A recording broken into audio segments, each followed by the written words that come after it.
Hi, good morning to everyone. In this session, we have to discuss about some applications of nanomaterials. So, first one, applications of nanomaterials in lubrications and engines. So, first we have to define lubrication. These are the highly viscous materials which can be used to reduce the friction between two moving parts. That means we have to apply these highly viscous liquids between two moving parts. If we apply this, then it may reduce the friction that occurring between these moving parts. So this is the purpose of these materials which has to be used in engines. So now we have to move for nano lubricants. How these nanoparticles enhances these properties of lubricants. So mostly we are using gold, silver, copper, metal oxides and oxides like dioxides of silicon, titanium and zirconium nanoparticles. These are the common nanoparticles which has to be added with lubricants. If you are adding these nanoparticles to lubricants, then that lubricant is called as a nano lubricants. So these nanoparticles increases the properties of that lubricants. So these nanoparticles can withstand up to high temperature, and especially in CNT, that means carbon nanotubes, have been used as a very good nano additives for the lubrication oils, because these CNTs are having more thermal conductivity.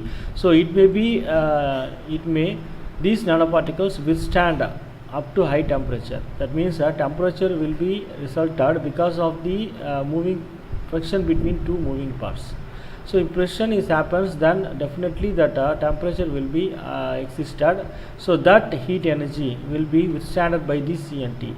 So this CNT makes that lubrication too stable. That means the CNT stabilizes the lubrication even at high temperature also. Thereby it increases the efficiency of the engine. So it disappears the heat energy that is evolved during this engine action. So 0.25 gram of graphene per liter of the engine oil is suitable, and it is advisable to increase the lubricity and boosts the fuel efficiency also. So in some of the lubricants we are using the bulky ball shaped tungsten disulfide nanoparticles. So the structure of these are as a spherical structure, spherical bulky balls. So these spherical balls bears that friction which occurs between the moving parts of the engine, and it makes that engine to work more efficient. So next we have to go for a wastewater treatment. First we have to define the wastewater. So water which contains some unwanted substances which occurs in that surface of the water because of some waste materials.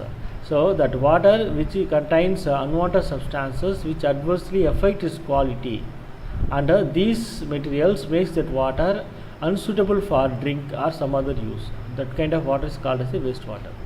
So water contains some unwanted substances makes that water unsuitable for use. That kind of water is called as a wastewater.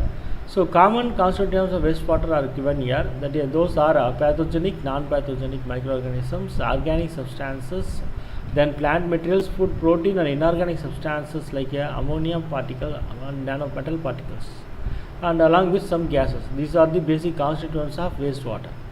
So these waste materials have to be removed from the water. If we left untreated, then they may pose some threat to living beings and the environment. So we have to treat that water by using these nanoparticles. Metal oxide nanoparticles like titanium, zirconia and ceria nanoparticles are having a good absorbing property. So if we add these nanoparticles to water, it may absorb most of the solid materials from that water. So thereby water may get purified. Next, these nanoparticles are having large surface area, and they are having more affinity towards that waste materials. Thereby, that increased functional groups of these titanium dioxide, zirconia and ceria nanoparticles may absorb all the waste solid materials. So magnesium oxide nanoparticles and magnesium nanoparticles can be used as a biocides. They are acting against gram positive and gram negative bacteria and bacterial spores. So especially titanium dioxide and copper oxide electrodes can be used to oxidize the organic materials, and that COD has been removed from the water. Next, silver loaded SiO2 nanoparticles. Silver loaded SiO2 composite, that means composite of silver nanoparticles and silica nanoparticles, may form cross-linked cytosine, and they have high biocidal activity against Escherichia coli and Staphylococcus aureus. So zinc oxide nanoparticles can be used to remove the arsenic from the water, and zeolites can be used to treat that water from the heavy metals.